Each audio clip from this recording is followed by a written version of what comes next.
Ah, righty. Woo! It is Friday morning for me, Thursday night for the rest of you, and it's a weird day for the stream. So, usually, my plan up until now has been to stream twice a week, 4 hour long streams of converting this big old Savage Tide adventure path, and that's been really good. But like I talked on the last stream, turns out I can't keep up with all like the cleaning up that I have to do afterwards. And I now have dental work that I have to get done every Friday, for my Friday, for the next 3 months. So I'm going to be shifting around how I do the streams, and I'm going to turn this Thursday night stream into talking about design and homebrewing and making some stuff with people on stream, and maybe even an adventure. So before I launch into all that, I'm gonna not upload this stuff to YouTube or anything. Maybe some smaller little bits that I'll cut together, but I'll give a real quick recap of everything done with the adventure path conversion, because the first adventure is pretty much ready to play. People can play through the first adventure. I'm so excited about that. All right, let me see here. So what we've got is, let's see, how many pages? I think it's 32 pages. Oh my God. Of just everything. If there's red, that means I want to go back and maybe convert some more stuff here. I fixed up all the gold, the treasure that players are going to find throughout the adventure. I adjusted a few encounters up because we wanted to hit some experience, despite that it really, really should be milestone leveling. Any other big changes I made? There are small changes that I'd like to make in the future. What do we got here? Oh yeah, there's gonna be. I have to. This is my actual my job for the afternoon is fixing up a few little flavor things. So that's not a big deal. But we have a few hazards that I made over the course of the week that I said on stream, like, we'll just make this a hazard later. Oh, all right. And, lost it. I lost the stream for a second. There we go. Let me just mute this. Okay. All right, there we go. Sorry about that. And we fixed up Rowan Kalani. So she now has a little bit more of an active role to play as an opponent. In that, she's essentially going to be a magical rogue, which we talked about. Anything else big? No, I did make a minor magic item here to fill in a magic thing that was in the adventure. All right. So it is pretty much finished. If you want to check that out, we've got, hey, a Google Drive for all of that. I'm going to toss it into the chat, and I'm going to be putting that pretty much everywhere. Wherever this adventure path, wherever this conversion goes, I'm going to be sharing the Google Drive along with it. The Google Drive has all of the NPC stat blocks, as well as the items we made, hazards, all sorted by adventure. We've also got the Sasserine PDF, which will talk about the town, so that way a GM can kind of get a feel for the town before they go in and start playing. And finally, I made a temporary player's guide. This is just so people can start playing. And if we got that right here, nope, that's my rough file, of course. Of course it is. Here we go. A Savage Tides player's guide talks about our recommended ancestries and backgrounds that we talked about a bit on the stream 2 streams ago, I believe. This is going to expand out further. We're going to make our own backgrounds. We're going to talk about how the classes fit into Greyhawk and how they fit into Sasserine. And finally, all the deities are converted over here. Woo! Done. Done talking about the conversion for now. So I'm just going to boop, boop, boop, boop. Closing all of that. Because today is our design day. Yay! I know that doesn't excite anybody as much as it excites me. I really love Pathfinder 2 design, and after spending much of my childhood and much of my Still childhood, but with the ability to drive time. Trying to write adventures in D&D or even in Pathfinder 1 or in Warhammer Fantasy and, what else have I done? So many different games. Nothing felt as... This has always felt like what I wanted out of a role-playing game. It has the ability to... that I can tweak whatever little levers and knobs that I'd like. So, what we're going to start with, before I get into anything I'm going to design, I want to talk about the remaster. Because, oh my god, Reddit and Paizo forums and all of these gaming outlet websites are up in arms because Paizo's come out and said, well, the remaster is going to force our hand into changing a few things, which I'm all for. I like change. I like to see new things come, and I'm okay with some things going away.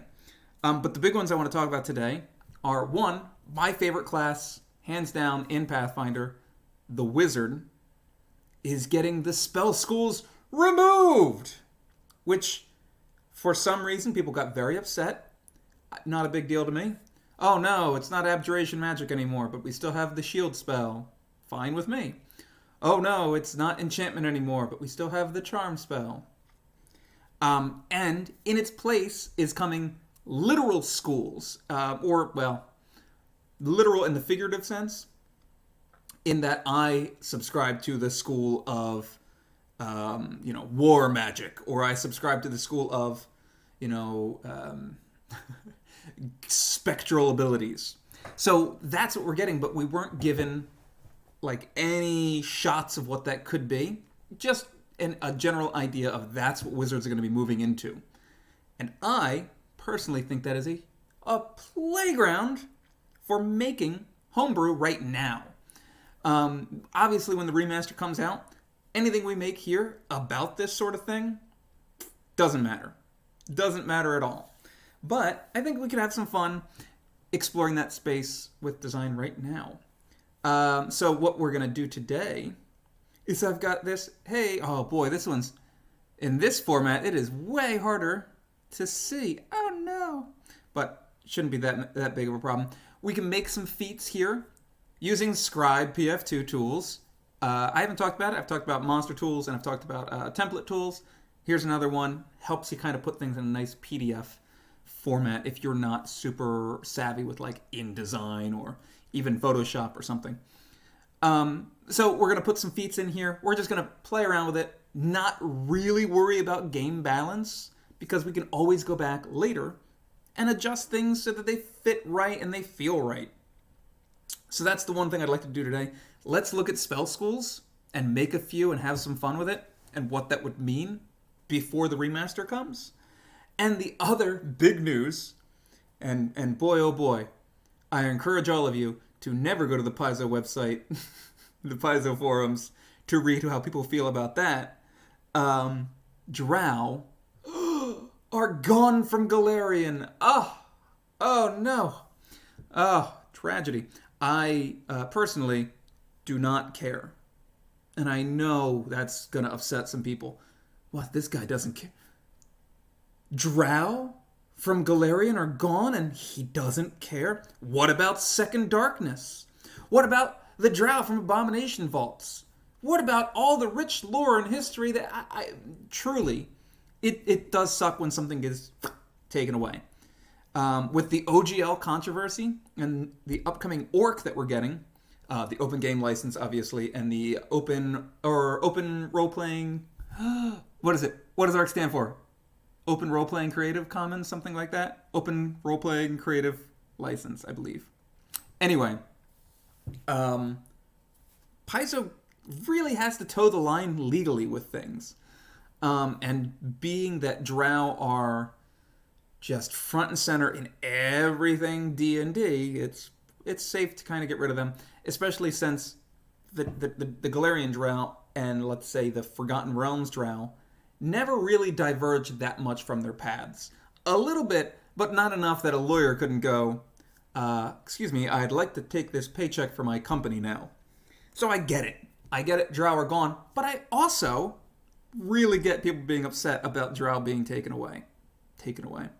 Because when I was younger, my first real huge campaign in 3rd edition in high school was entirely brought upon by Drow. It was a Drow campaign from start to finish.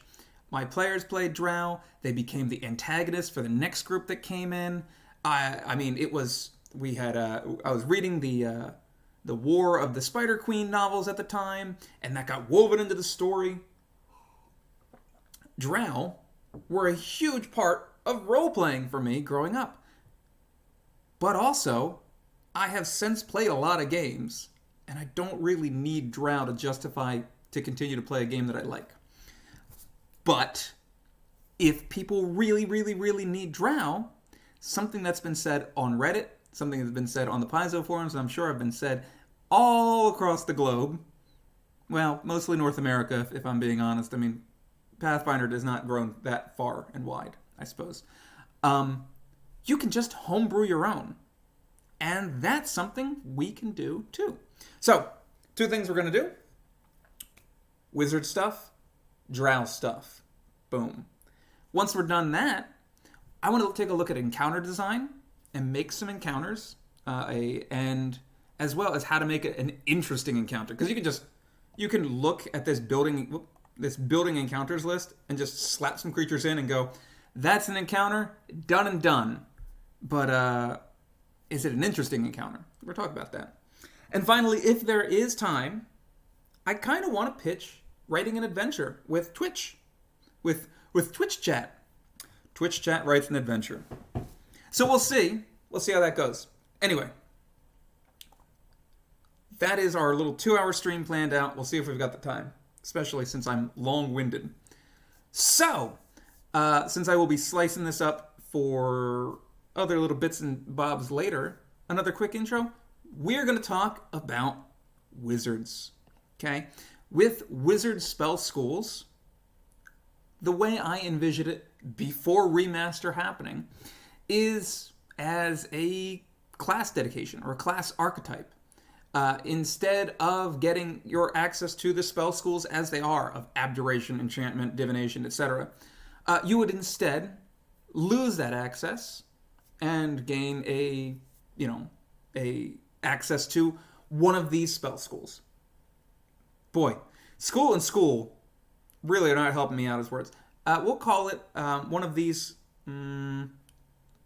methodologies. Really stealing that from the investigator, but so let's say there exists a level 1 feat that a wizard would be able to take instead of getting a spell school. Oh my god, I'm hating spell school being so like having this synonymous. Okay, instead of having an abjuration, why do I keep going to abjuration? Evocation, enchantment, etc. Illusion school. You would instead have a level 1 feat that you could use to get these new feats. I'm pitching it that way to keep it easy design-wise, so I don't have to start thinking about what a class archetype would look like right now. I just want to look at what a school would look like. So, one of the first things that we heard was a war wizard school. Okay? That you have trained to become a wizard that blows stuff up. Essentially, the blaster that people have been asking for. The way I'd see it is, this feat would give you access to some spells that you can put into your spell list that you wouldn't normally be able to. Hey, it's Risky! I think you did come by last time, or come by before. I'm so glad to see you. Yes, I just started talking about the wizards being changed and remastered, and people getting up in arms about Drow, and the easy solution to that is Homebrew. I mean, people are very angry. I feel like unnecessarily so, but what are you going to do? So the way I envision these spell schools working out, these methodologies as I shorthanded it to, is let's say you come from the School of War Wizardry. Okay? This would give you access to spells that maybe aren't on the arcane spell list, maybe a little trait that helps you out, and a focus spell. I think that would be a very interesting way of going about it. Obviously, with my overarching plan of making this a class archetype, you could do a lot more there. With 1 feat that gives you access to all of this, that's insane, but I'm shorthanding it to make it easy for myself. So what I'm going to do, I'm going to first off, we'll give it the wizard trait. And if you haven't seen this, by the way, I love the guy that put together this stuff. I've forgotten his name. Does he have it here somewhere? No.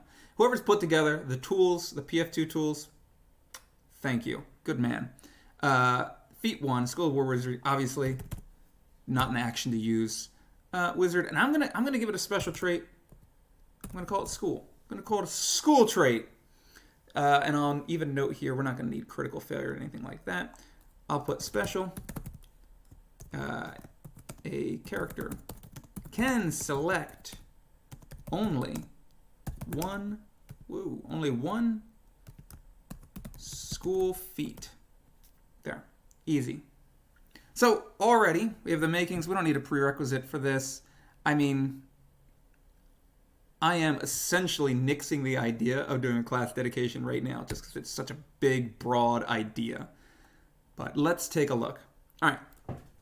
So you were trained to take your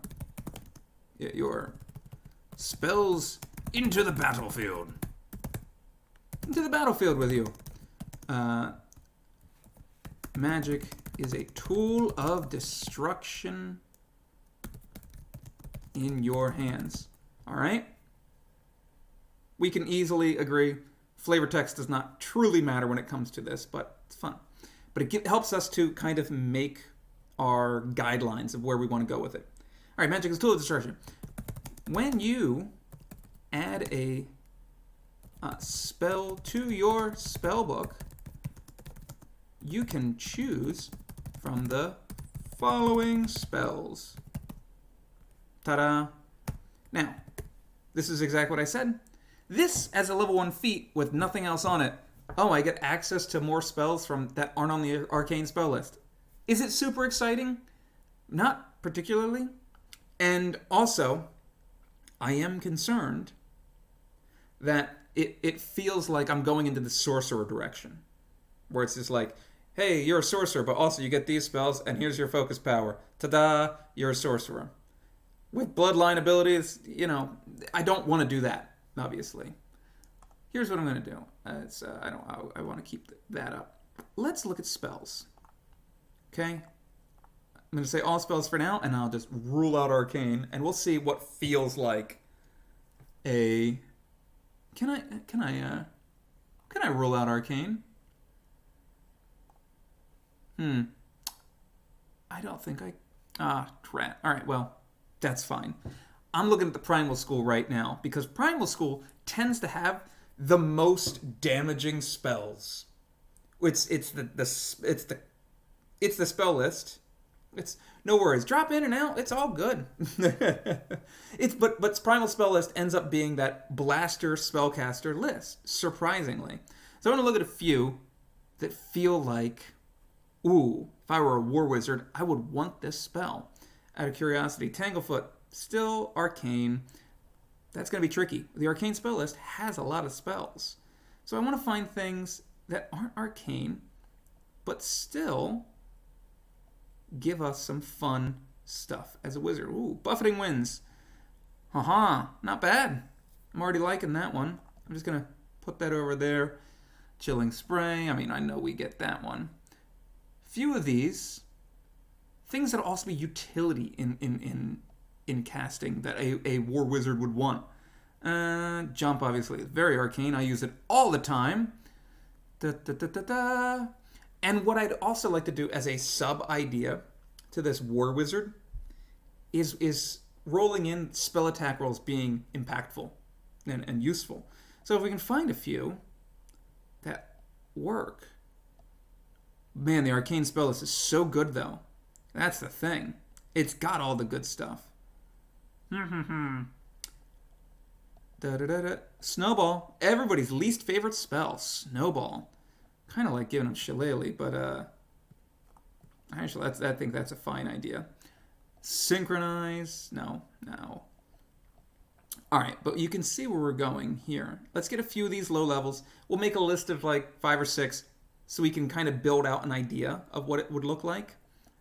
Expedition, no. There we go. Give them Entangle. That's a fun one for a wizard to have all of a sudden. Da da da. I mean, they have to have Scorching Ray, of course. Anything else that I feel like? Obviously, we can go into the Divine spell list, any old spell list here. We just want to make it this dripping with, oozing with flavor spell school. I'm the fighting wizard. I'm the war wizard. So, oh man, Mad Monkeys. I always pick up this spell no matter what. It's such a good spell. I mean, it's not, but I like it. So that's what's important. I mean, yeah. War wizard. Yeah, of course Arcane gets all the walls. That makes sense. Warding aggression. Oh, man, Arcane as well. All right. Here's a few. Just to give us an idea. And what did I say? Buffeting Winds, Shillelagh, Entangle. Cool. Buffeting Winds. Shillelagh. How am I going to spell Shillelagh? L-E-L. There we go. Shillelagh. This is exactly the sort of stuff that is going to trip me up in life. All right. And I'm just going to put a little etc. so I can come back to this later. Okay? When you're writing any feat, any item, unless you have to do it for the game right away, you can take a really good idea and just jot down some notes and come back later and fix it. I really advise that, because sometimes an idea is really good up here, and then you start writing it, and you're like, I can't, I'm going to force out this idea. I'm going to force it, I'm going to get it down, I'm going to put it in the game, and it doesn't matter what I'm thinking right now, and you end up with either a overtuned, incredibly powerful option, or something that's so weak and boring people are not interested in. All right. You can answer there. In addition, at level, ready for this? At level 4, you gain a +1 item bonus to spell attack rolls. Why level 4? Well, let's get out the automatic bonus progression. I realize I'm saying it now, and I'm like, that's devastating attacks. That's devastating attacks. I'm still okay with that coming on at level 4. And I'm curious. Let's see, attack potency to +2 here. So this is where, let's say, a fighter, if they're playing with automatic bonus progression, at level 1 would get their +1 item bonus to attacks. Okay, it's at level 2. And at level 10, they'd get their +2 bonus to attack rolls. And as the big complaint has always been, why don't spellcasters get this? Well, because they give the ability to target so many different saves. Well, what about armor class? It's not a different save, so, I mean, if it's a spell attack roll, well, you can get a shadow signet. Well, I don't want to get the shadow signet. There is always going to be complaints. The introduction of being able to make a war wizard homebrew, or if we do get a war wizard later with a similar idea, you can bake that into the option. Importantly, and I know that if Pop Juke is watching the stream, or if he talks to me later after seeing the stream, he'll very much say that I do this very conservatively, because I don't like to twist around some core fundamental things in the game, and wizards not getting access to item bonuses to attack rolls is kind of fundamental in a way. That said, I feel like we can get away with this. So I'm going to actually say level 4, I'm alright with keeping. Level 4, they get a +1 spell bonus to attack rolls. And I'm going to say this bonus increases to +2 at level 10. Now, This is why I'm immediately going back to saying I do play things conservatively. Because let's take a look at wizards. Let's take a look at wizards and their progression, their proficiency progression. All right, so skill increase, expert spellcasting. Good afternoon, evening. It is absolutely smack dab in the afternoon for me. Nice to see you, Jaden. So wizards at level 7, level 7 will be expert in their spellcasting. So let me do some quick math. Level 7, they're going to have 11 proficiency, likely have a +4. Likely have a +5. So plus 16 to hit. They'll have a plus 17 to hit with spell attack rolls with this Homebrew. I don't think that's terrible. I don't think it's too bad.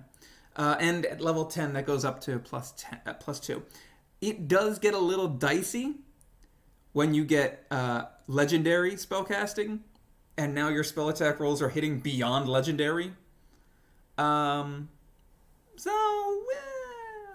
see. Again, I'm not thinking a lot about balance right now. I just want to make some ideas, get them down, and see if we can expand off of them. So, School of War Wizardry. Boom. I think this is good. I would add, obviously, more spells here. And I think that a lot of people, 100%, would enjoy a feat like this. I want to, you know what I'm going to do? I'm going to copy this. And I'm going to do it very quickly. I said I didn't want to do this, and I still don't. I'm going to say a academic wizard dedication. Okay?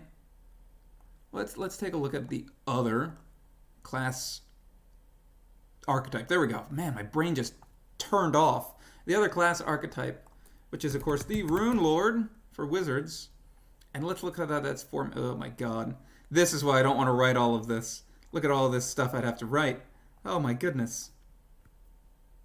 I don't want to write all that. So I'm going to just say, we're just going to write a dedication for it. Feat 2, wizard, archetype, class, dedication. Yep. Oh, archetype, class, dedication. There we go. Da-da-da-da.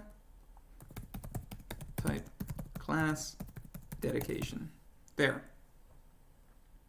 Da, da, da, da.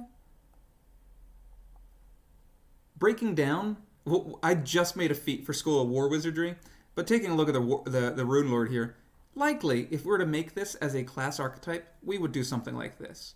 Break down all the different schools that you could be a part of, and then you could add on to them later in your own homebrew, which is fun. All right. You did not study a school of magic as many other wizards did. Did. Instead, you focused your studies on a particular application of magic. And the results show in your spellcasting. Ta-da! Okay. When you take this dedication, what's the wording for Rune Lord? And I don't even know what it takes away. See, this is so much. This is so much. See, this is all just the good stuff. This is all just the good stuff. Just saying, like, oh, you would get all this stuff, and doesn't talk about what you would lose out on as a Rune Lord. But I'll note this real fast, and again, can go back and change. You do not gain. Let's go to the wizard. Making sure that we're not gaining anything. In arcane school, that's it. You do not gain in arcane school. But instead, choose a school feat. And I'll just put from the list below. Easy. Whoa. From the list below. All right. Ta-da. There. This is the super basic Oh, I should probably. I'm gonna copy paste this because I'm lazy. Boop. Special. You can't select another dedication feat until you take the 2 other feats from the academic wizard. Did I call it dedication? Dedication. There we go. Ta-da. So now, despite it being janky and not exactly what I want it to be, we can play around in this design space because now we have a wizard saying, okay, I want to be the academic wizard. I don't get my arcane spell school, but I do get this new focus. All right. I said I wanted to give them a focus power, but I think I'm going to instead make that a feat you could take with the academic wizard dedication. All right. Make it real quick. Let's do another. That's not what I wanted to copy and paste. All right. I want to do 2 more schools, and then we'll talk about Drow because I like Drow. One. All right. So it was school of what's an interesting school for people. What's something that you as a wizard would be like? That's something that my wizard focuses on. Or, I mean, even an in-universe school, like the Magambia has the Halcyon School of Halcyon Magic. Is it? I feel like I'm pronouncing that wrong.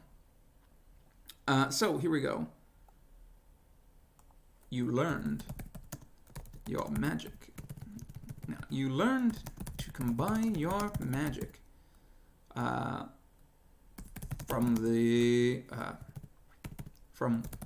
within the Gambia.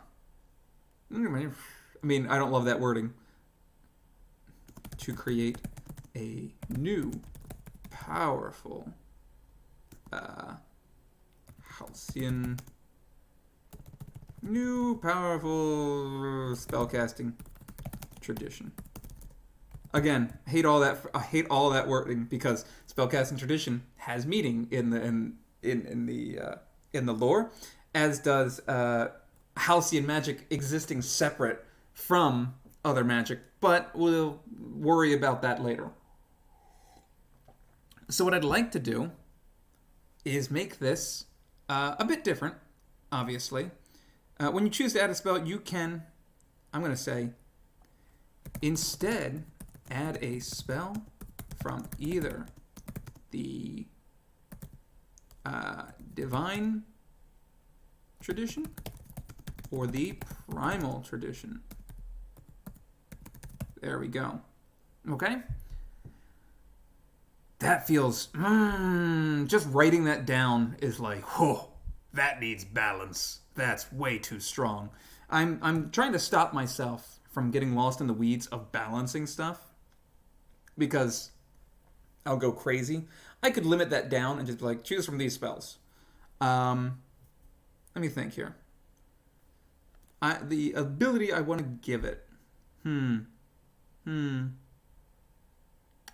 I want to give it an ability? Because honestly, that on its own is incredibly powerful. I want to say, once you choose a tradition to take a spell from,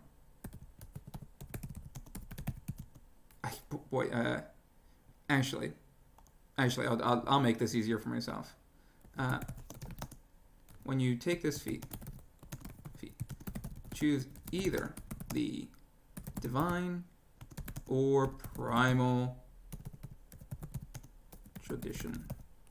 You add a spell to your spellbook, you can instead add a spell from either tradition. No, from the tradition you have chosen.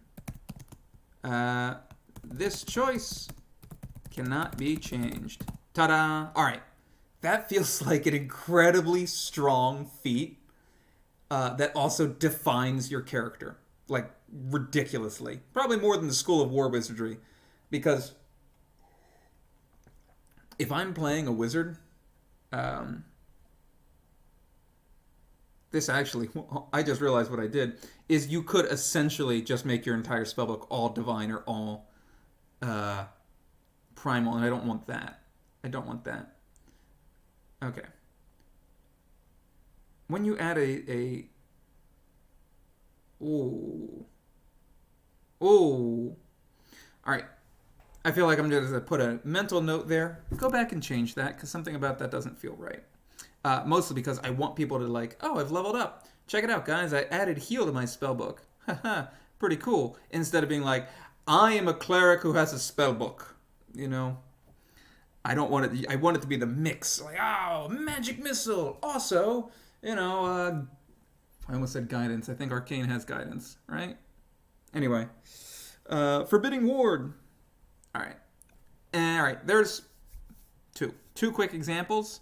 Let's do a third, because I promised Slozar, who's absolutely 100% not here in chat because he lives way down, lives way on the East Coast, and I believe, what time is it for him there? Like 11 o'clock at night, 11:30. Can't be 11:30, sorry. Yeah, it's gotta be like 11 o'clock at night for him. Alright, but what I want to make, and I'm just gonna, for shits and giggles, I am going to put this one on the other side. I want to make a school of shaping. It's not a druid, okay? A school of battle forms. This guy, if you have not played a game with Slozar, I encourage you to. He loves dinosaurs, and he likes the battle forms. And he's been very, very adamant about how cool they are, and they are cool. It's just that sadly they're kind of underloved. All right, 11 is Central Time, so East Coast is after midnight. Yep, there it is. I still am all numb from this root canal this morning, so I'm in a fog-ish. Should probably choose a different day to do this stream, but I mean, this works good for my schedule. Not 100%, but yeah, okay. All right. You learned your studies are bestial in nature and have led you down the path of a shape-shifting warrior. There we go. So let's just give them a bunch of battle forms that I don't believe. Let's see if we can. Let's see if how many of these are on the actual arcane spell list. Let me type in form because I feel like that hits a lot of them. Well, first off, mantis form. I don't think we can do that. Here we go. Spells. Pest form, arcane primal. Well, that's not a great start. Let's see. Divine primal, cosmic form. My God, plant form. There we go. Cool. I'm liking these. More and more forms, please. Alright. Cosmic form is sounding cool. Insect form. Dinosaur form. Yes. Yes. This is exactly what Slozar wants.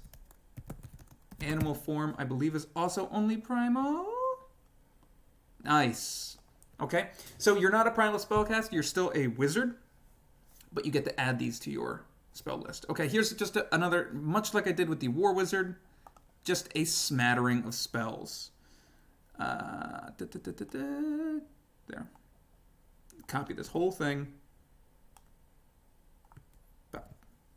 Wawin. All right. We're going to go with pest form. Huzzah. Pest form seems like a fun one. What is it next? Animal form. Man, I really should not be remembering their spell levels off the top of my head. Animal form. Plant form. No? Wow. Dinosaur form comes before plant form. Interesting. Dinosaur form, plant form, etc. Okay. Dinosaur form,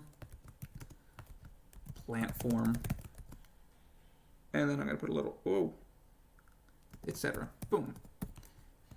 Now, I also want to give it another little rider, another fun trait that it could use. Generally, here's why I tend to not use forms, especially as a spontaneous caster. I never touch animal forms. Which kind of rules out all the good spontaneous casting, because primal tends to be the area of druids, unless you've got a primal witch, and then you've got, the prepared stuff. I mean, here's why I don't like it. And I feel like I'm walking into some dangerous territory of getting people to agree with me, and the people that will agree with me are people I don't want to talk to. Let's take animal form, for instance.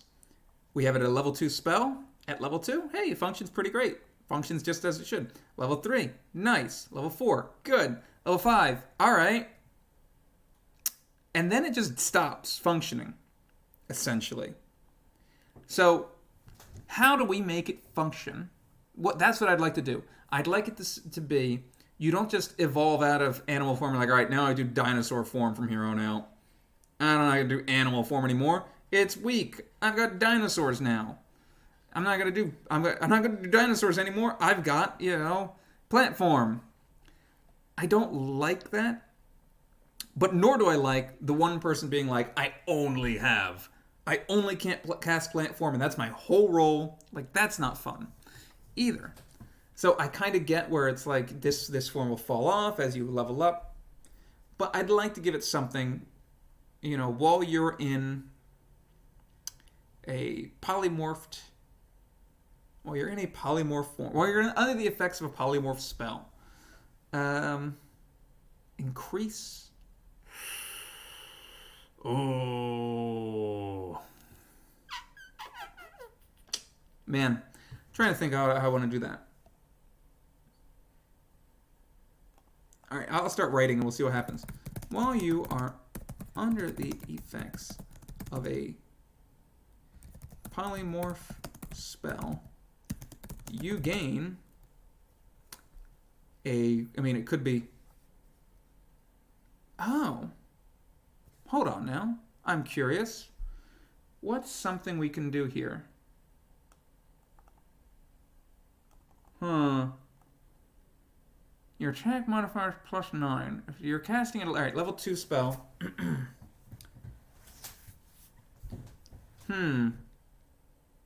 Strength base for the purpose of the enfeebled condition doesn't really bother me here.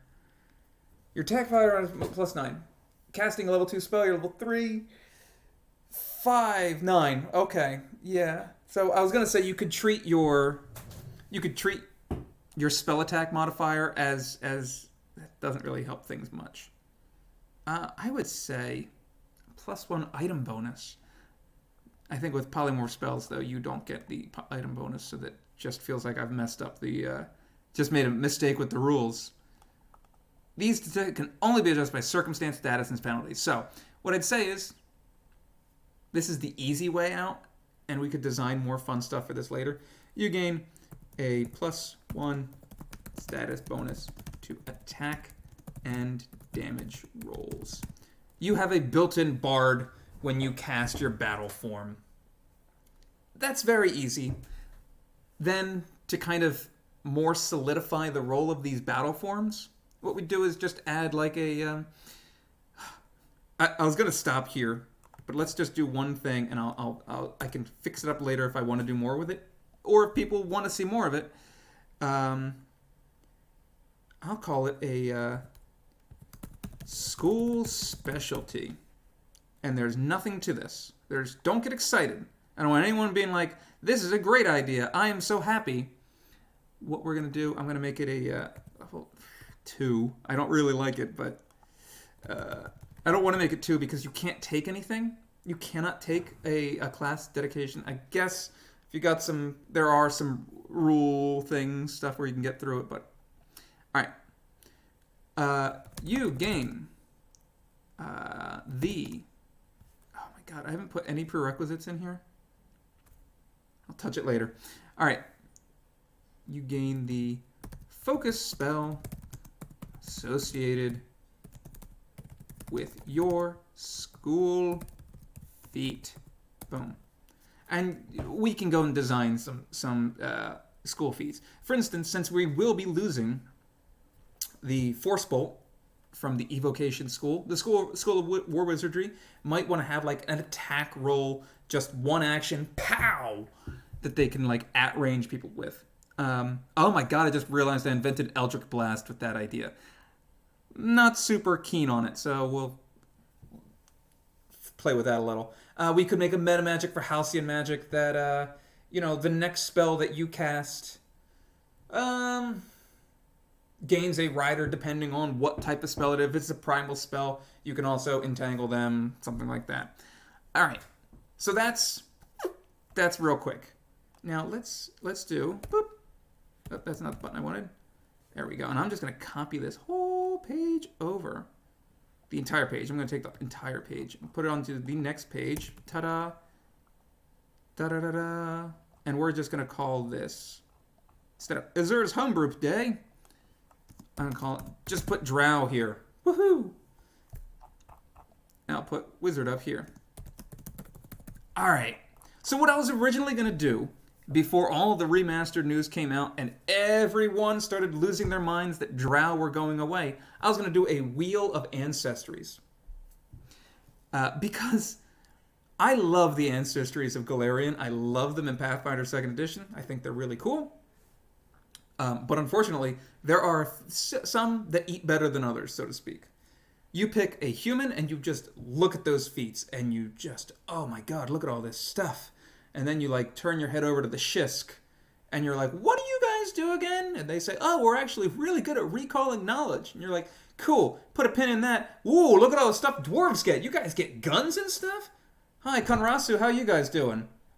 Real good at healing yourselves. Man, I wish someone did stuff with you, because I'm glad that we have these ancestries. I'm glad they're flavorful, and I don't want to dilute that flavor anymore. But I feel like we could give them a few more offerings from time and time again. Or from time to time. Mixed up some stuff there. So let's talk. That was my plan. I was going to do just some forgotten ancestries and give them some more stuff. But instead, Drow are gone. Tragedy upon tragedy. So we have to... Now, we don't have to do this. I don't even really... I'm not compelled in any way for any reason to do this.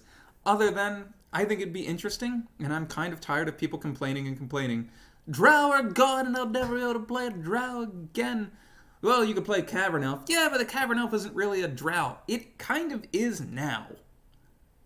That's where James Jacobs says they're going with the design of Drow, or the lore space of Drow, is that's where they're going to build up next. And I've forgotten the new name for if there are getting a new name. I know there's lots of new names that are coming out for OGL creatures like the Dwergar and the I can never pronounce deep gnomes. Svevernebelin.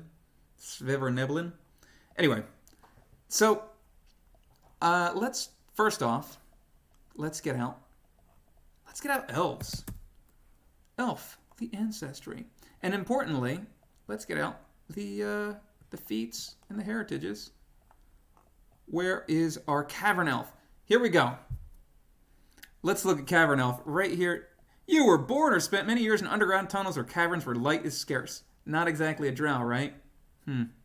You gain dark vision. As many have noted, James Jacobs included, you pick Cavern Elf to get that dark vision, and that's about it.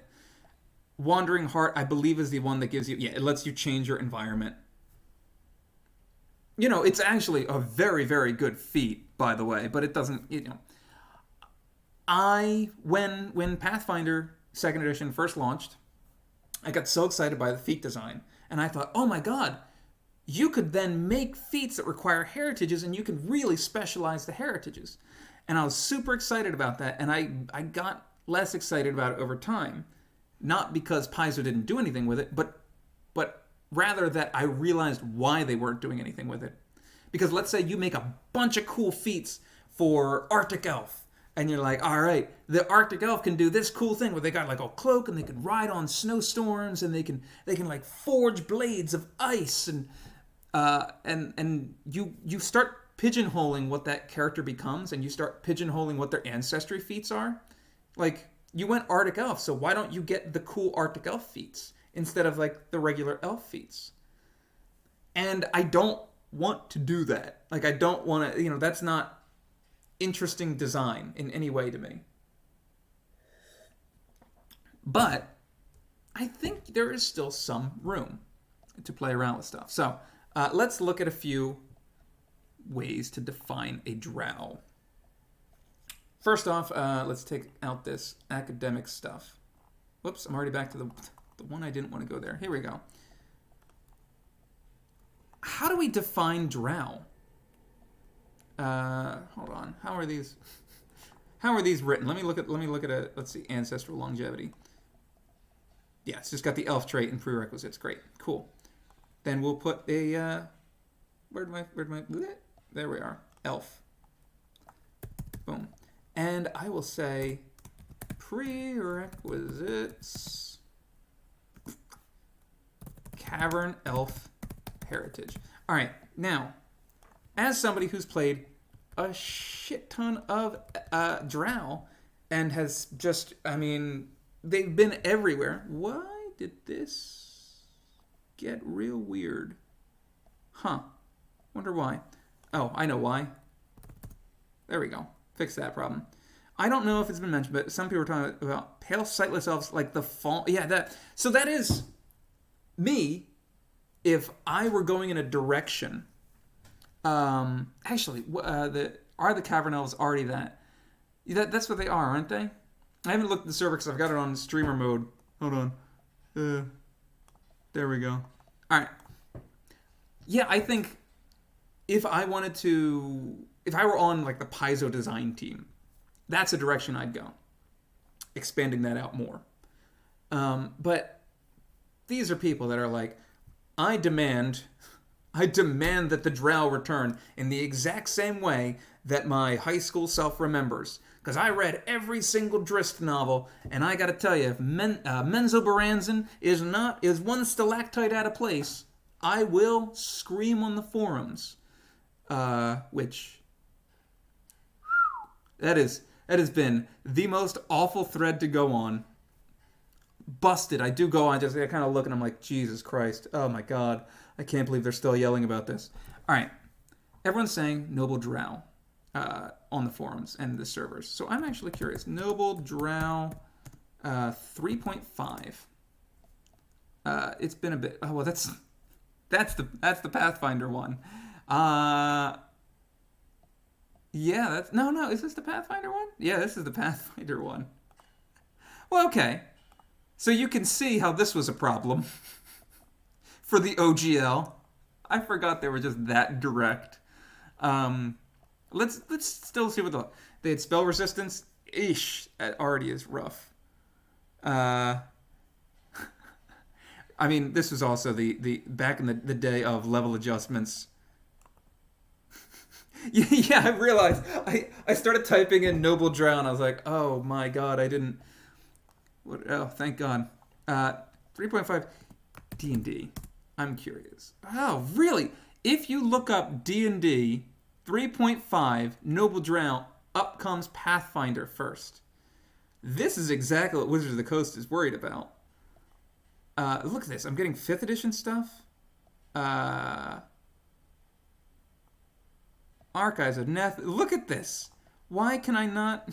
I just quickly zoomed by the images just to be safe. Were they not called Noble? They were totally called Noble Drow in 3.5. All right. Well, I guess. Okay, here we go. Let's see what they've got. Yeah, see, this is not what I remember. There was definitely a Noble Drow type. I'm gonna go crazy. Is this user made? Where it should be so hard.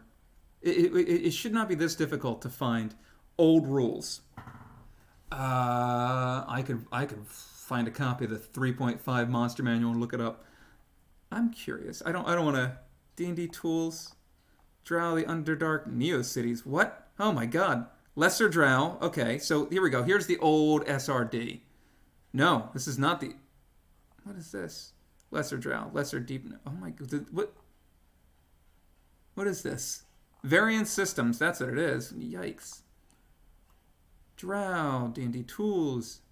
None of this is right. That's going to drive me insane. Monster Manual 3.5. Yes, but where are the... I give up. I don't give up exactly yet. I'm just gonna... Inaccurate. Ugh. Look at it. How does anyone play the old 3.5 games anymore? Now, I'm so used to having Archives of Nethys at my fingertips now. All right, let's go with what Pathfinder had. Keep that close to what Pathfinder First Edition had. So, things that we would want our Drow to have. Spell-like abilities. Kind of already covered. Like, right off the bat, level 1, elves get... Where is it? Otherworldly magic. Done. You know, all right. So we want very specific... Oh, 3 point... Yes, that's what I was looking at. Do we have to... No. I'm going to... Noble Drow. Maybe help me out. Noble Drow. Noble. Everyone gets to see... Highborn Drow. What are they? Whoa. PFSR. Oh my god, what a useless D&D wiki. All right. Whatever. I know that my players loved having these higher stats.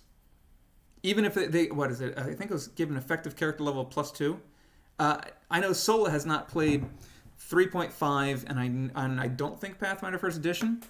And I don't even remember if 3.5 had level adjustment. But essentially, if you were playing a level 1 Drow, and your buddy was playing a level 1 Dwarf, that Dwarf would reach level 3, and you'd still be level 1. You were that powerful. I think there were some level adjustments that were insane. Like Mind Flayer, I think, was like, oh yeah, even a level adjustment of +11. But you could eat people's brains, so who cares if you don't level up? Is there a level adjustment in here? Nah. This is... Alright. This is not helping me. Drow. Alright, here we go. Alright. Either 14, I'm assuming... Well, what? Yeah, I mean, exactly. I had a player... So like I said, my first group was very Drow-based. My first, full-on campaign that, I planned from start to finish. My group was an Asmir, an Aasimar, an Aasimar sorcerer, a dwarven cleric, Drow fighter, and a Drow ranger. And the Drow fighter eventually killed the Drow ranger. It's a long story. So I'm imagining this is right here. Did first edition have? Yeah, look at this. Is going to be very helpful to pull from. Did they have a effective character level? I don't think they did. I think that was a 3.5 thing. I'm just applying it up. Look at this. They had RP to just you don't mess around with this time. Yeah, they did not. Thank you, Risky. Okay, here we go. Here's one I like for Drow: poison use. I don't think we see this much anymore because I know rogues get it. All right, I don't need this anymore. Rogue feats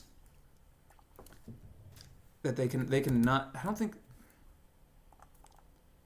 One of feats. All right, here we go. Poison weapon. Is there any notes? Yeah, there's no notes about Yeah, there's no notes about exposing yourself to the poison. It's interesting because everybody I know really just ignored that anyway. It's like, I'm going to put poison in my weapon. Oh, you might expose yourself to it. I'm sorry, the what rule? I don't care about that. Haha. I love poisons in PF2. As a GM, I feel awful when they're just destroying a party. Again, I wish Slozar were here. Slozar is playing in Fist of the Ruby Phoenix, and he took a poison that completely took him out of the fight. He ended up paralyzed for 4 hours, and his character did nothing. I felt awful, terrible about it, but it also was a very good lesson in being prepared. They were like, huh, it's a spider. How bad could it be? Oh, God. All right. So I'm going to write down some things that I want to look at all these. I'm glad that all of my targeted ads are just dice. This would have been really bad if it was something awful. Okay. All right, let's see here. My pen's all messed up. All right. Poison use. I'm going to say, as a theme, poison. Oh, man. Superior Dark Vision. We don't worry about that anymore. I'm going to put spell-like abilities so we can expand on them, make them more drow-like. Spell-like abilities. I'm gonna put spell resistance, and maybe give it something kind of like how the dwarfs have the Blood of Ancients, I believe, and give them a reaction to get a bonus to to saving throws. That could be fun. That's the thing. Nobody has come to me and been like, I really like the Drow because they have spell resistance. Everyone's like, I like the Drow because when I was a kid, and it's like, yeah, but you can't just be like, because of nostalgia. You have to justify some stuff to fight a legal battle. I kind of like all this stuff. Ambitious schemer, focusing on the fact that the Drow society is very backstabby. Blasphemous covenant. These are fun. Where did these alternate racial traits come in, by the way? I'm so curious. Advanced race guide. That makes sense. Shadowfall. No, that's class options. Yeah, and third party. That's fun. All right, third party. Here's another fun one for Sola. If you don't have enough numbers, if your race has a favored class, they were races back, but if your ancestry didn't have a favored class, and you were that class, you could get a little bonus. So, for instance, let's say you were a Drow fighter. Every level, when you took a fighter level, so you wouldn't multi-class, you could get a plus 1/2 to 1/3 to your disarm and reposition combat maneuvers. Are you sold yet? Are you like, that's why I'm going to be a Drow fighter? You might laugh at some of these. Add 10 minutes to the duration of the Alchemist mutagens. That's pretty cool. Some of them were game-breaking. I do believe that the Orc Inquisitor ended up just destroying the intimidation system by I think it was like, oh yeah, you're an Orc Inquisitor. You get like +1 to intimidation for every Inquisitor level. It's just insanity. I love and hate them because I love it because as a min-maxer, oh my god, it's a playground for me. As a GM, no one ever remembered that. Already planning a Belkzen Crusader. Hell yeah, man. I gotta do stuff with that. Boy, I don't want to do anything with this. I don't even want to touch Seducer. I don't want to touch Stalker. These are not well named. Poison Minion. Fun. Actually, it's fun. Oh, not touching Seducer. I mean, the thing is, the enchantment school is so tricky. It feels weird. We're going to Catfolk Rogue. I want a Catfolk Swashbuckler. I want to play... Puss in Boots jokes aside, I want to play a Catfolk Swashbuckler. I don't know why. All right, I'm gonna put demon stuff down. All right, let's make some quickie... Oh my god, I'm already over, like, the time I wanted to be. I'll make some quickie feats for elves. And then I want to talk about encounters, because I think this is the group I want to talk to for encounters, actually. I don't want anybody staying up late for this. I'm going to shoot Otis after Milo and Otis. I'm not going to get that reference. I'm so sorry. I feel like I'm missing a bit. Milo and Otis. I don't know. Adept Poisoner. What do I want Adept Poisoning to do?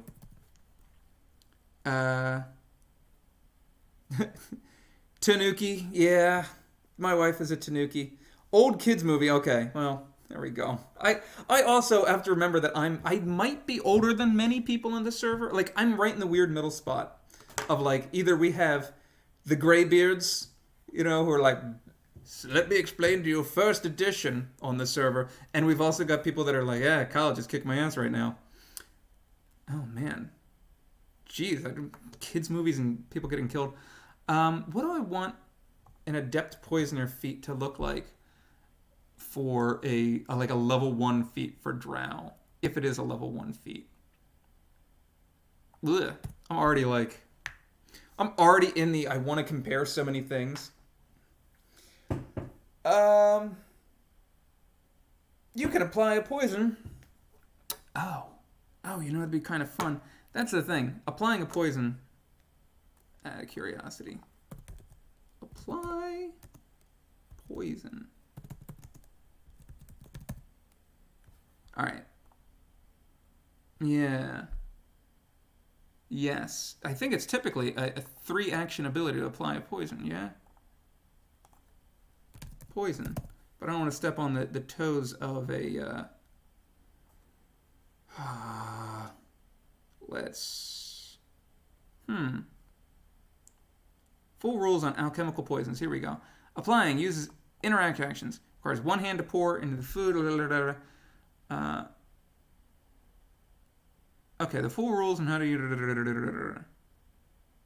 Number of hands required for typical means of application. Okay, so... Yeah, it's just one. You know, here's... here we go. Injury. 2. Alright. I'll say something like, this is fun. Adept Poisoner. Free action. Wait a minute. Is it just F? Yeah, there it is. Free. Trigger. Whoa, trigger. Your turn. Nah, I don't like your turn begins. Crafting check to make a poisson. Oh yeah. Oh, I almost started going. I went to oishi for Japanese. Trigger. You are holding a poisoning sheath. I feel like that's like an item I would make. Up to 30 cats were killed in the filming from report. Why get such dark information so early on into my day? By the way, literally every day I've streamed, it has rained. It has been beautiful sunny weather all week, and it is downpouring today. I don't understand. All right, my thought here is you can instead poison as a free action. You're holding a poison in one hand and a one-handed and a weapon in the other. I mean, obviously I'd change that to the like weapon or ammunition in the other. Effect. Let's bold this up. You know what's funny? Okay, so I live in Japan. I never saw any Ghibli movies. Never saw any of them. And I told my wife, I was like, "Oh yeah, I've never seen one." And she's like, "Oh my god, we have a 2-year-old son. This is the perfect time." So we have been marathoning them. I saw Totoro, Spirited Away, Ponyo, and Howl's Moving Castle in the past week.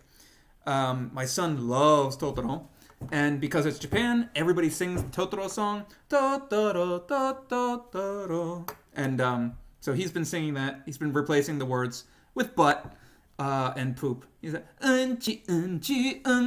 Like, please.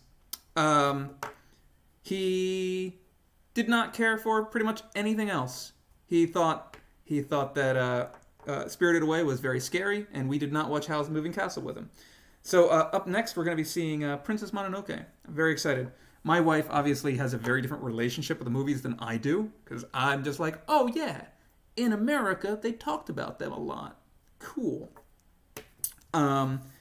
Hilariously, I went to a Ghibli museum, have my pictures with like every character, and she's like, "I'm so jealous you got to go there." I'm like, I don't even know who they were. I just thought they looked cool.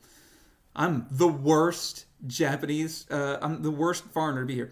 Oh yeah, we have Kiki's Delivery Service is next in the docket, and it's fun because we watch them in Japanese, and we have the subtitles for me because my Japanese is okay but not that good, and we get to compare a lot of like, wow, that got translated weird. Like a lot of times, there's a lot of weird translation stuff.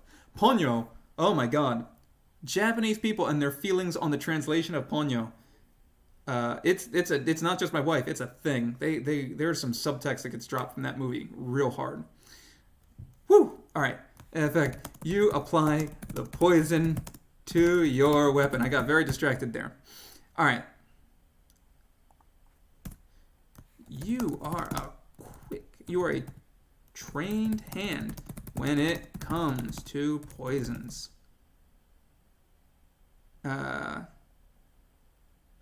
faster than the eye can catch. There we go. Trigger, you're holding poison in one hand. This feels weird. It feels weird.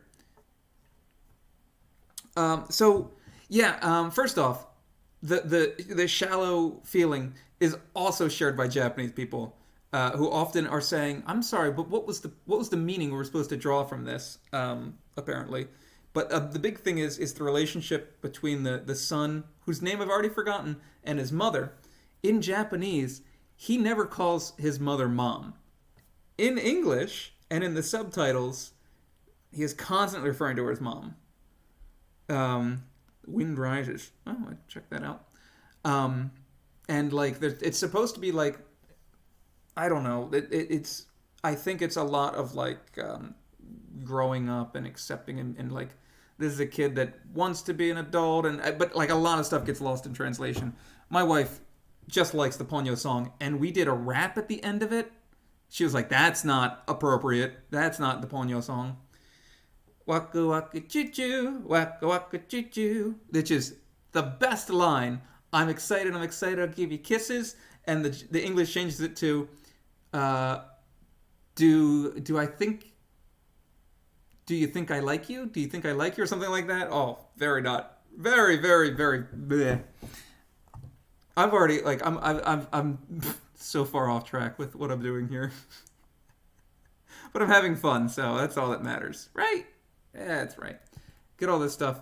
Blah, blah, blah, blah, blah. Let's do one more. Drow elf feat. And I'm going to do the thing that I mentioned.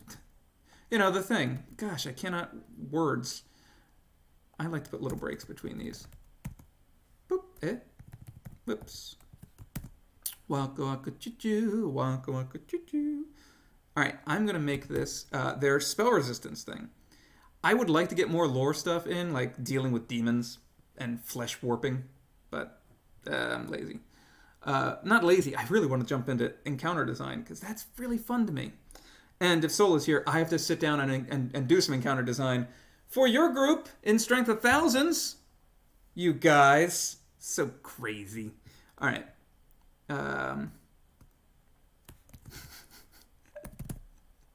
Or do I? I'm just going to say noble heritage. It feels weird, but feat 1, elf. Yeah, there we go.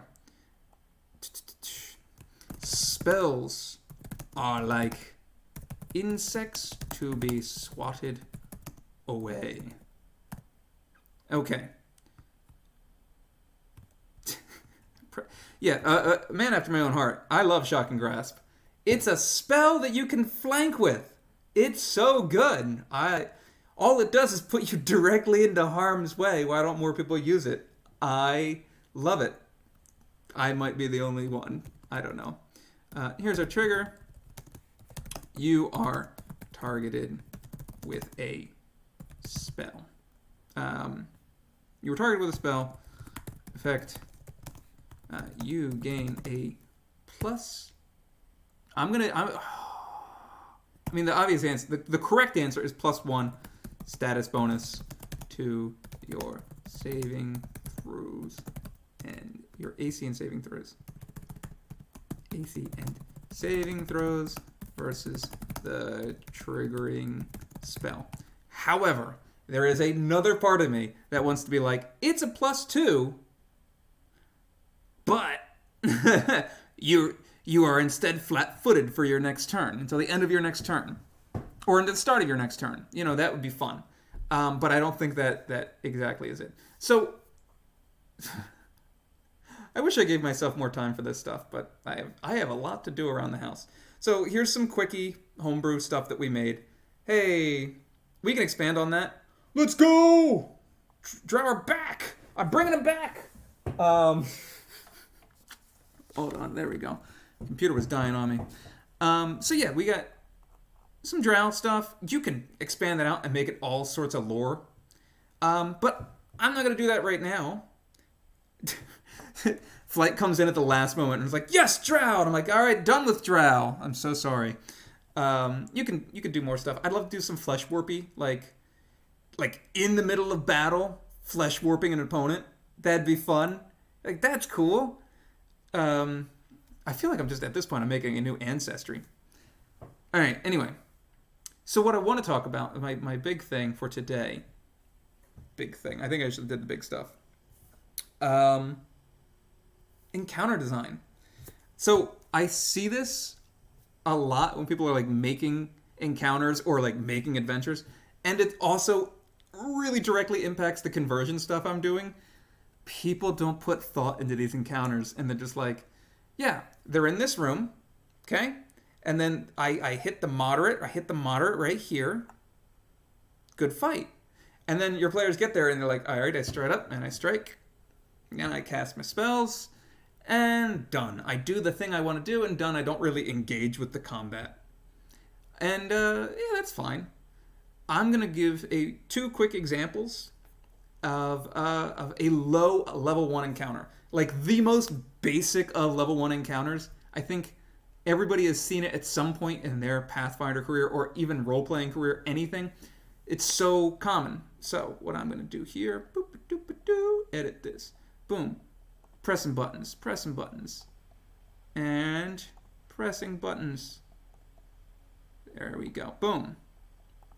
All right. Now, welcome to my Photoshop world. I think we might have... Do we have anybody in chat with these characters? No. We've got Staniel the Manual here. We've got Kaori, who has... Sadly, I think she's not on the server anymore. Fisher, who's done some games with other... Anyway, here's a level 1 low encounter. It is 4 level 1 adventurers versus 3 goblin warriors. You know what I want to do? I'm gonna do something real fast. I'm gonna make this nice and legit. Goblin warrior. Let me get that real fast. And I'm gonna pull up the stats so we can take a look at them real quick. Don't mind me. Behold my my Photoshop excellence. All right, there. Now we can look at these stats. These guys, woo! These guys are just level -1. 3 of them together make a low 1 encounter. This is going to be very easy for a group to fight. More importantly, let me actually, let's take us over here. Okay? This is going to be a cakewalk of a fight, and it's not even an interesting one. So the players show up into this small room, and there's 3 goblin warriors. Taking a look at the goblin warriors' abilities, what can they do? Like, you're the GM. I want you to put yourself in the mind of the GM. Athletics, +2. Sure. Yeah, you might have a goblin, like, run up and, hey, I'm going to get you, Staniel. And he might trip him. Low odds of it, but it keeps things moving. You might just have them engage with their dog slicers and, flank. Hey, we're going to go in for the flanking. Oh, boy. Whoa. There we go. Go in for the flanking. This is a very basic combat. You might have the one guy in the back plink away with the short bow. With 6 hit points and 16 armor class, these guys are going to die in seconds, and it's going to be like the most forgettable encounter. And if you're going to devote 20 to 30 minutes on an encounter, you don't want it to be forgettable. Like, at all. And I'm sorry. I should also stress, I mostly play play-by-post right now. Because I'm a dad now. My 20 to 30 minute encounters are like week-long things. So I don't want to have an encounter that's just boring. Like, that sucks. So we have a few other things we could do. I'm actually going to come back to this encounter, because I'm going to go over to this one. Why this one is more interesting. Take a look at this map. Now, I just set them here because this is an interesting sort of place for me. But these goblins, on their turns, could do stuff. They could actually kind of like, hey, I'm going to go back here. I'm going to pull out my short bow. I'm going to take cover. I'm going to hide. Or we're going to make things difficult for the players. This guy might take up a position on the little bridge that's made here and ready in action to push people off into the river. You could make that river an athletics check to swim against the current. Well, this is suddenly much more exciting. And these guys in the back can continually kind of use their goblin scuttle to a very frustrating and annoying effect. And even with their stealth, they're probably going to beat the occasional perception. So the fight is no longer, let's go up and do what our characters do best and win. It might be, all right, Staniel here, our fighter, might be trying to cross the bridge, fighting his way through. We have, our sorcerer's like, all right, I'll take care of the guys in the back. I'll shoot off a few spells. We need to do that, but now they've got bonuses with cover. Hey, that's fun. We've got, and I know Kaori was not a rogue, but our rogue stand-in shooting with the crossbow, who's she going to, she can't get a good sneak attack off. Maybe she'll try and get behind a rock and hide for sneak attack damage, or forgo it entirely. All of a sudden, the same exact encounter, just by the setup, changes dramatically. Let me see.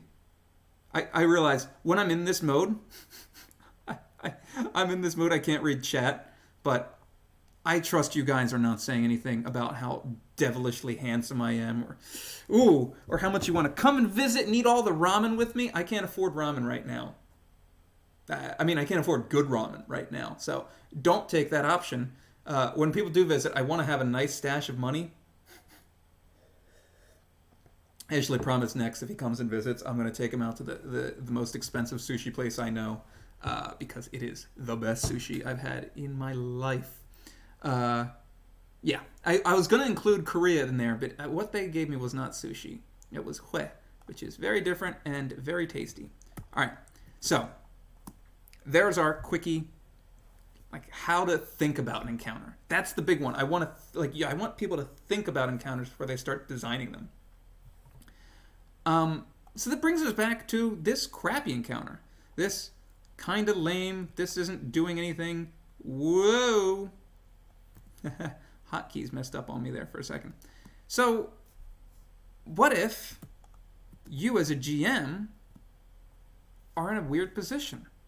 You're like, well, I need a low encounter, and I need these goblins to be here for the sake of the story, but I only have this room to put them in. Am I just going to be like, here's a crappy encounter and enjoy, everybody?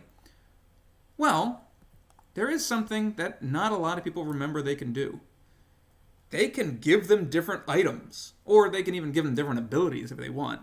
But something I really like doing is, let's say, for instance, this Goblin 3 here does not have a dog slicer. Instead, he's got a whip, and he's got a large shield. I'm sorry, my brain still goes into large and small shields. Maybe he's got a steel shield. Okay? He doesn't even need the shield block reaction, but you could give it to him. Why not? I don't think it's a bad idea. It helps his 6 hit points stay around a little bit longer. So now, all of a sudden, with that little change, you can make an encounter where this guy runs up to the front, gets out in front of everybody, readies an action to trip anybody who comes up close, while his 2 goblin friends are back here plinking away at people with short bows. It's not that much better, but it does make things a little more interesting. And you could even say things like, hey, this goblin now will spend his turn, oh gosh, he's fallen, he's going to spend his turn opening the door and running out to go warn people. I think when people design encounters, they often forget that they are not constrained to every little detail that's on the, the offense section, okay? Something I see all the time, GMs miss. We have these skills up here too. These are also really important. Admittedly, giving this guy a whip with his athletics of +2 is not going to make him super fantastic at tripping people, but hey, thought that counts. Yeah, and especially I love looking at stat blocks and trying to find stealth. That's an important one for me. All right, going back. Do. What did I just come back into? All right, let's get back to... I should have, like... I'm not obviously a Twitch streamer who does this stuff all the time, so I don't have, like, hotkeys and stuff set up. Oh, what is this? Oh, I want to... Yeah. Just quick read. Ha. Make one a suicider. Whoa, super sleuth. You know what? Tempting to just... How quick can I Google? I don't want to... Goblin grenade, MTG. My literal favorite card ever. This is the one I grew up. I loved playing Magic as a kid. Not so much. I grew up with the Fallen Empire's version of a goblin with a giant spiky grenade on his back. Sacrifice a goblin, deal 5 damage to one target. That was my win con for my old decks back then. I have 4 goblins and 4 goblin grenades. As long as I get them, I'll win the game, thought 7-year-old me. Alright. This is the way. Alright. I'm so sorry to everybody. I never got into The Mandalorian. Never did. I tried. Star Wars is... It's not my thing anymore. It's just not. Alright. So I think everybody has designed... I think every GM has designed a level 1 encounter to the point that it's not interesting anymore. But what I want to do is let's design a level 3 encounter. Or more accurately, let's design a low level 3, a low moderate, and a low... Or a low level 3, a moderate level 3, and a severe level 3 encounter. So that means we have a budget of 60 experience for our low, 80 for our moderate, and 120 for our severe. This way we can kind of use that little bit of like thinking about encounters to design a fun encounter. This is why I had the creature tab open. So players level 3, I like to make the gap between players and creatures 2 levels. So I want to look between level 1 and level 5. So looking at numbers, hey, level 1, level 5. Easy peasy. I can even turn this into a whole thing, but we'll see. Let's start with the lower level stuff. Let's sort by... No, that's not the button I wanted. Sort by level. Oh boy. Starting off with Eons. Already I'm just not excited about anything with Eons. However, hey, Boggards are interesting. I'm just going to pull up Boggards. And actually, I'm going to kind of chase that down. Level 1 creature. So what would that mean for us? Let me get rid of some of these. A level 1 creature is 20 experience points. That's interesting. And a level... So we could have, essentially, a level 1 creature and a level 3 creature, like a Swamp Seer, for instance, to make a low encounter. But let's look at what they do. So, my low, I'm going fast. I'm not even, like, thinking too much about this. We got a Swamp Seer and a Warrior. Obviously, this Swamp Seer, lower armor class? Yeah, for its level. We want to be using this. This is our damage dealer. This is the one doing the cool stuff in the encounter. So, alright, Destructive Croak, I do believe, is their unique thing here. It gives a bunch of damage, and any creature with a frightened condition takes additional sonic damage. Cool. Can the Boggart Warrior give us some? Yes, it can. So they can also let out a terrifying croak. Alright, so, in addition, I'm sure here, this is what we want. A Boggart Scout ignores difficult terrain caused by swamp terrain features. Hey. Is anybody else getting the shape of where this encounter is already going? Let's see. Alright. Who wants to see me do something real silly real fast? Alright. Oh, no, this is all just a mess. Oh, alright, let's see. Let me make some tokens. A dignified manner. It's exactly it. That's exactly what it's going to be. All right. Here we go. Do I have any? Boggard. There we go. We're going to use this guy. I'm just going to save that. Boom. What? No. Oh, webs. There we go. Okay. Welcome to my behind-the-scenes look at how Azzur does everything. Just everything. If you guys haven't been using all of these fun little tools, I super recommend it. Ta-da. Choose image. We're going to get our Boggart in here. Ba-da-da-da-da-da. There we go. We're going to make a quick encounter. We're going to throw it up on Photoshop and have fun.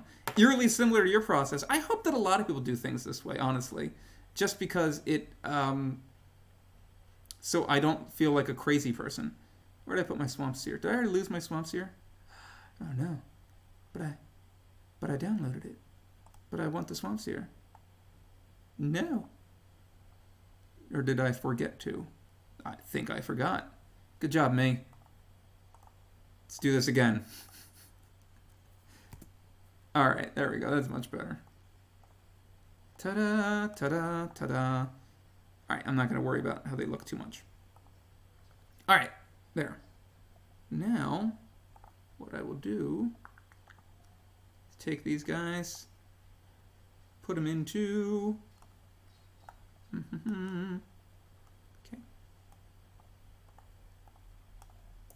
Come on now. Put them into my Photoshop file.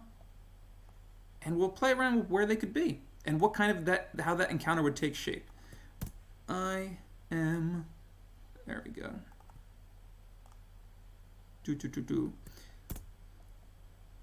And I don't need this one. Okay.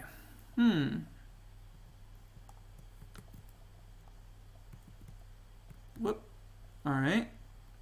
I love dead air. I've said it before, I'll say it again. I love when I just sit here and give you no information, nothing going on in the background. People have tabbed away, and they're like, what the hell's happening? All right. Ta-da.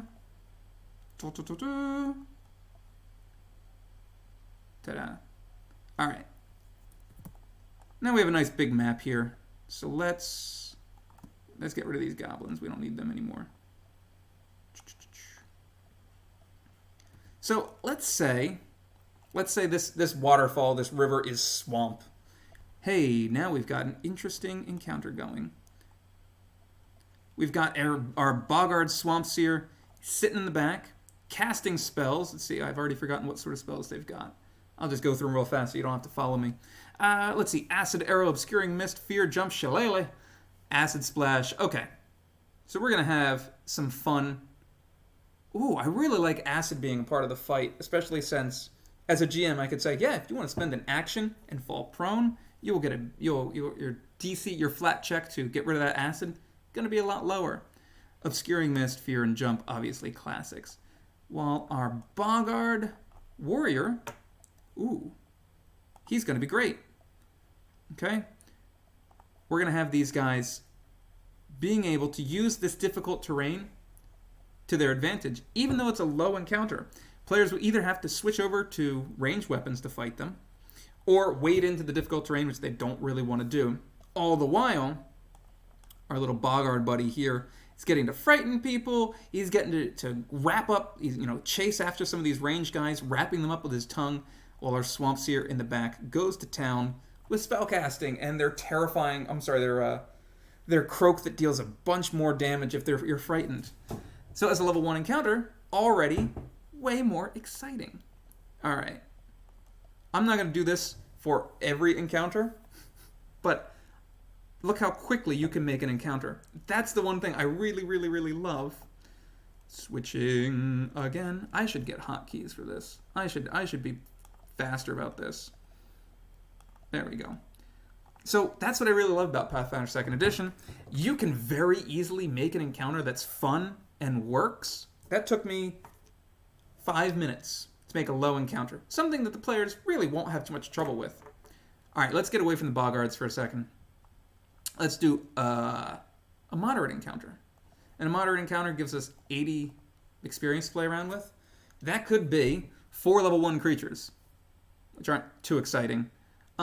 It could be 3 level 2 creatures, actually. Or it could be 2 level 3 creatures. Well, let's see what we've got. Let's look at the creature list again. Get out of here. Oh, look, we can get some Drow in there. That'll. Let's actually. I'm gonna aim up to level 3. I'm gonna see if we can get 2 interesting level 3 fights, and maybe even have different I said animals, creatures, but I suddenly saw gorilla and grizzly bear, and I thought, in the same fight, how fun would that be? But maybe not. Maybe that's just silly. No, lions, bears, tiger. Make it a severe encounter. I want to make some characters that gorilla bear. I want to make some characters that complement each other. And that's kind of tricky. What I'm going to do, I'm going to lower this down to 3, so I'm not going past where I want to go. We're level 3. 2 River Drakes is classic. Sodhound, elemental stuff. Oh, I remember really enjoying Grothluts. Spoiler alert for people that give them a swarm. I don't want to give swarm. I've done so much with swarms. I don't want to give them any more swarms. I want 2 creatures that complement it. Ooh. I remember liking Grothluts for the way they can help out. Yeah. All right. So these guys can inflict sickened, and they're essentially ranged, disgusting creatures. Gross, first off, body horror. Speaking about Drow, flesh warped are still around. This is very interesting. Because I like this as a ranged, assistant, in a way, in a combat. So if I want to find, a big upfront guy, I'm going to find a big upfront guy, and I'm kind of already leaning towards this ogre here. Look at this. This is just nothing but stats and hit points. Woo. Oof. This is a damage dealing encounter. We're hitting regularly with about 1d10, or our Grothlet's doing the same, 2d6 plus 6 plus 2d6 plus 1d6, 1d10 if the players do manage to get up close to it. All the while, this is a nasty sickened condition. Yeah, I like this. So, okay, an easy encounter, a moderate 3, your players will be like, oh, okay, this threatened us a little bit, but not terribly. We've got a Grothlet to give... see, I want to do this again. All right, we'll do it real fast. We'll do it live. Everybody enjoy that picture for a second. I'm immediately getting rid of it. There you go. I don't know if anybody's... All right, I know there's a picture of an ogre here somewhere. There we go. And here's our ogre. Make them small. Let's make them a small swarm of Grothlets. Ooh. Also, these are both Grothlet's medium. I really thought they were large. That's silly of me to think that, I guess. All right, where did I put them? I immediately... There we go. Gross. And where's our ogre? Ogre. Boom. Boom. Okay, so how do we want to use them? Okay, we see how easy it is to make a... they look like so much Java. Yeah, yeah. Thank you. I'm forgiven. All right, let's toss these over as well. Aha, this is where I want them. Oh, the wrong thing got copied over. I got the boggards again. How did that happen? I know exactly how that happened. All right, so I don't want to set them in the forest anymore. we're gonna go back to that other map that I had. Super exciting Twitch stream, moving between channels, moving between different applications. Yeah. All right. Woo, giant. That's not the way I wanted to go. So, is everybody else seeing what I'm seeing? What's a great place to have this fight? Ho ho. Well, just you see. Now we've got this large-sized giant, large-sized ogre, who can be defending this bridge across magma, and our now medium-sized Grothlet, who still should be within range. Let's see, 60 feet, 5, 15, 20, 30. Oh yeah, look at this. This whole area is just going to be a horrible, horrible wailing that will disgust everyone. So our Grothlet can attack on this side, while our ogre, oh my god, they can do horrible things. They can do horrible things, knocking people off the bridge. But also, as a player, you should have new ideas, thinking about stuff. Oh god, like, do we take down this Grothlet from range? Do we dare engage the ogre? The fighter, I'm just going to say, I don't know, Staniel here is like, I have a great idea, guys. I'm going to try and shove the ogre off into the lava. The stories it makes are way more interesting than if they're in a white room with nothing happening. Cool. All right. I'm happy I'm doing it this way. Oh boy. I learned a terrible lesson with lava and shove my first GM experience. Honestly, we've all been there. I did that with a Pathfinder 1 group, and I shoved the dude in lava, and then I was like, oh, immediately your character's pretty much dead. I'm so sorry. All right, let's get back. Changing stuff around. Bop. Cool. And we're back. All right, last one, a severe encounter. I want this to be like the boss, right? We want a severe encounter.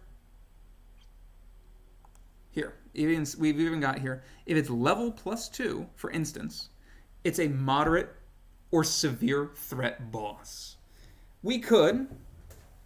That's exactly what I accept the player was. Oh no! Oh no! I have a story. I might save it for the conversion stream, where I TPK'd, not TPK'd. I did massive damage to somebody. Hi Sola. I did massive damage to somebody in PFS. In Pathfinder First Edition, and it was their first game of Pathfinder ever. It was the worst. Remind me, somebody come on stream next time, because I want to use this time wisely. Remind me to tell stories, because I've got a few stories I want to tell on the stream. We could do a level 4 creature. Oh, we want to get up to severe. And some minions. A level 4 creature and like 2 level 2s. No. Distraction. Oh my god. The point of the stream is not for me to sit in front of a camera and be like, now everybody look at the way that I do this and haha, how excellent am I? No, I mean, it's the stream is so I can engage and talk with people. I'm flighty, and I guess that's good for streaming. I don't know. I still haven't even eaten breakfast. I didn't eat breakfast so that the painkillers would take effect more with the root canal, and it worked. It didn't feel a thing. Huh, all right. Probably should think about that, but there we go. Taking away these boggards. Don't need the boggards anymore. Taking away the Grothlet and the ogre. Let's do... All right, what do you think? A level 5 solo creature? I know. I'm already ruling it out. I'm here on Friday, everybody. Welcome. Let's do 2 level 2 creatures and a level 4 creature for a kind of like a climactic boss fight. I'm going to start with 4. I want to see what our tough kind of guy here is. Nope. Am I going the right direction? Oh my god, look at all these. Oh my god. All right, let's just start with level 4 then. Egg and steak wrap. I don't like egg. I'm so sorry, everybody. My wife loathes that I don't like egg. She loves egg. What's a very... Ooh, green hag immediately jumps out at me. I love green hags. I'm a monster that I don't like egg. Um, I'm sorry, everybody. It's true. Green eggs and hag. Yeah, I love hags. I love everything about them. This is a cool boss fight, but it's also not impossible. Um, yeah, betraying touch. No. I mean, as a boss fight, this is not a very interesting attack. Change shape. I mean, this is all very deceptive based. Uh, yeah, this green hag's definitely a bit more melee. That invisibility is going to help out a lot. Oh man. Has anybody gotten to? Yeah, I think everybody in the chat has gotten to deal with me playing invisible characters at some point and just frustrating the hell out of you. And like, make a seek check, aha, ho ho ho. Slozar's the only one that's foiled me at every turn with that, because he constantly has the right thing to stop invisibility. All right, so who's gonna? Oof. I feel like I shouldn't stop on the first one, but already scum working with green hags. Nah, I don't know. Now I'm against it. Um, Two crocodile pets. ah, something about that's pretty cool. A little deadly. Crocodiles are actually very disgustingly powerful. Gas, sure. Ooh, crack my neck here. Monitor lizards. They've got poison, I believe. I like the idea of her having pets. I might go with that. Gang of were-rats? Hell yeah. Oh my god. Alright. Alright, let me see here.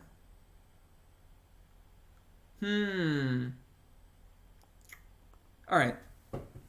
So I'm probably not going to put this up on Photoshop and make a little mini encounter or anything.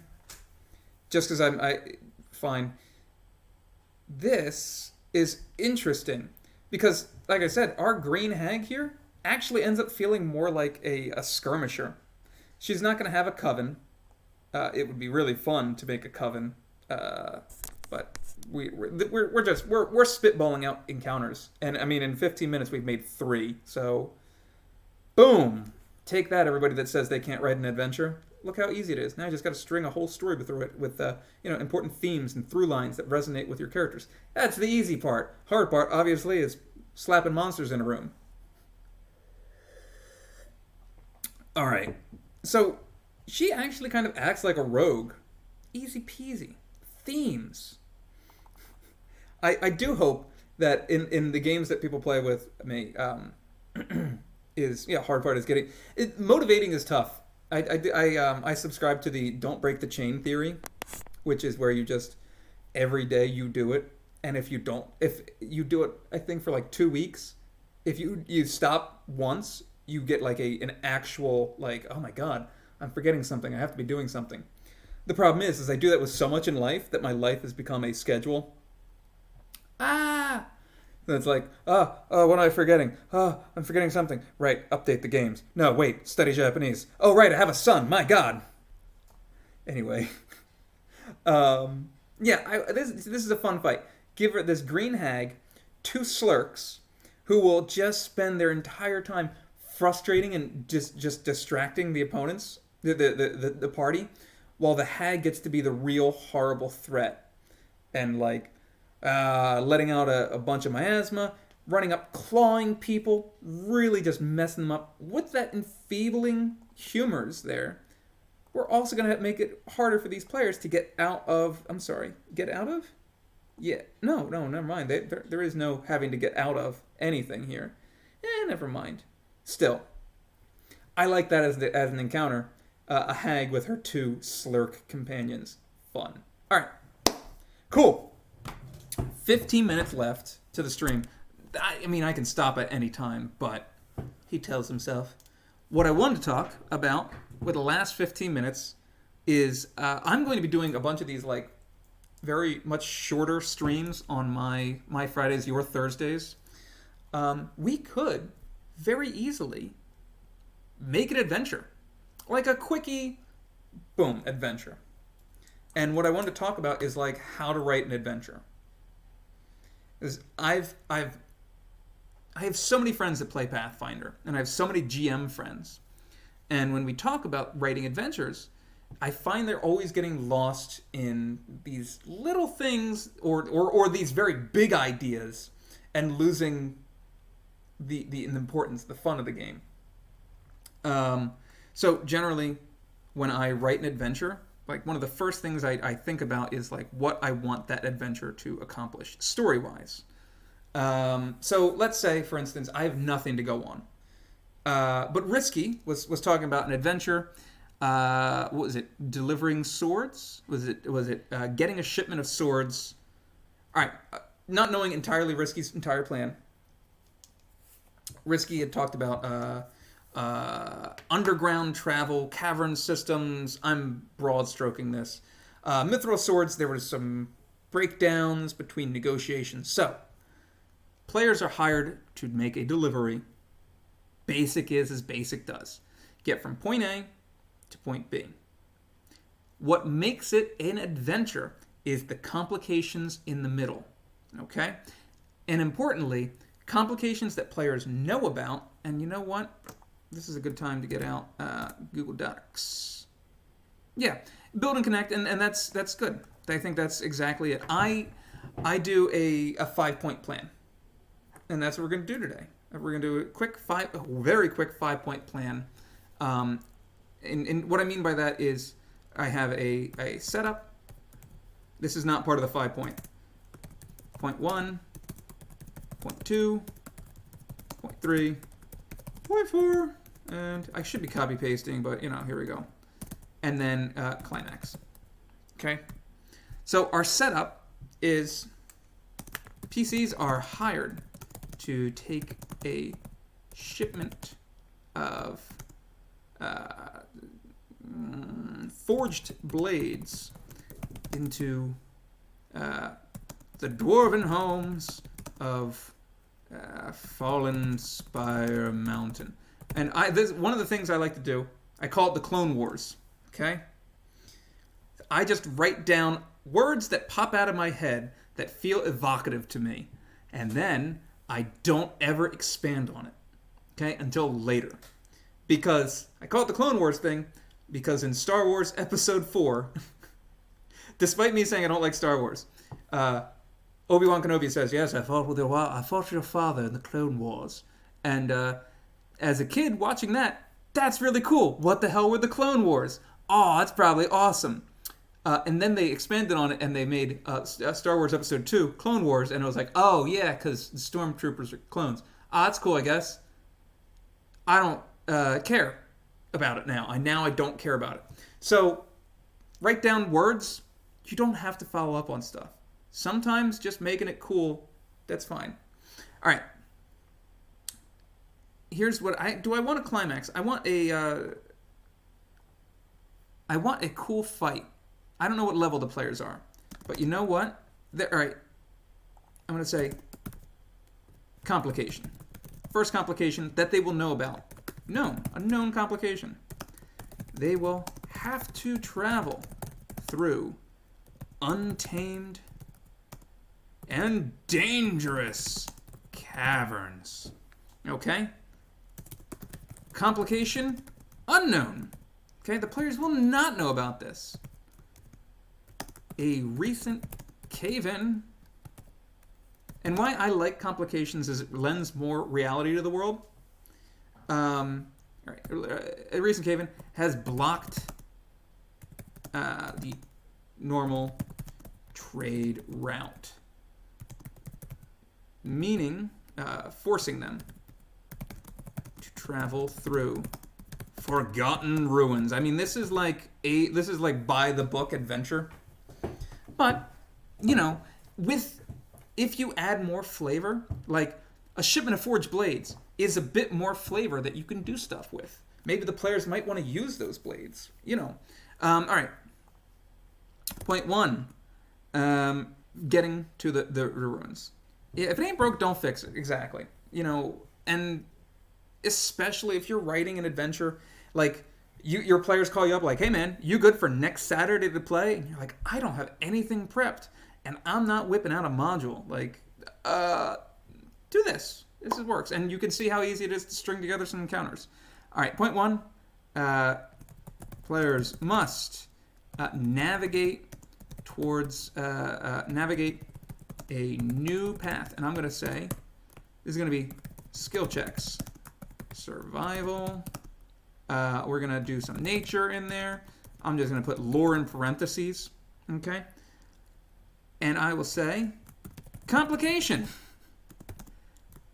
a low encounter. A list. Why did I not think of that? Because I put down lists for everything I do in life. My wife does not get it. It's so funny to me. She is chaos incarnate, and I am not. Like, look at this. I'm writing for my conversion. I have a list of all the treasure I want to convert in like several places. I'm chaos incarnate in terms of lists. Oh man, no. My wife and I are very different in terms of like law and chaos. If we want to put it on that alignment scale. Like I'm a very chaotic human being, but I'm very structured in my chaos. And she is a very, very by the book, but like screaming mad about it. But she doesn't like, she can't put herself into structure. I love lists. So I'm going to say complication, low encounter, boom. There we go. Point 1. The players are now looking for a new way, and that low encounter will tie into what they will find in the ruins. Ooh, spooky. All right, I'm not talking about what the encounter is. I'm not talking about what the ruins are. I'm just spitballing stuff here. Part 2, they arrival at the ruins, and I'm gonna say small dungeon. Small dungeon crawl here. No, not. Well, let's see. All right, that's it. Arrival at the ruins. Begin of dungeon crawl. Begin of mini dungeon crawl. I don't want the whole thing to be a giant dungeon crawl. Okay. What's our complication here? Actually, we don't have to have complications, but I want to. This is the home. Yeah, the rickety bridge run was immediately what I thought. I was like, oh, we could make they're going to go over a stone bridge that collapses into lava. Like, meh. But this is the home of a vampiric cult. Boom. Oh my god, why is a vampiric cult down here? I don't know. We can explore that. This is the home of a vampiric cult. And they are on the verge of greatness. I don't know what that greatness is. We'll figure that out. Okay? Players contend with the unleashed horrors of the cult. Dwerger's call. Yeah. Oh man, I would love TSA, the role playing game.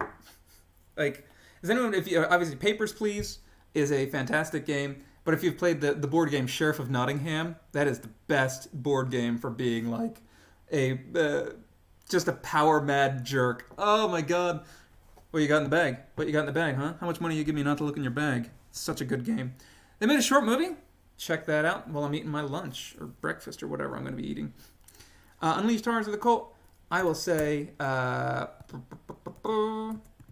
let's make it 2 encounters. We're going to make it a low, moderate encounter. Awesome. I would love that. Low, moderate encounters. All right. I'm going to say players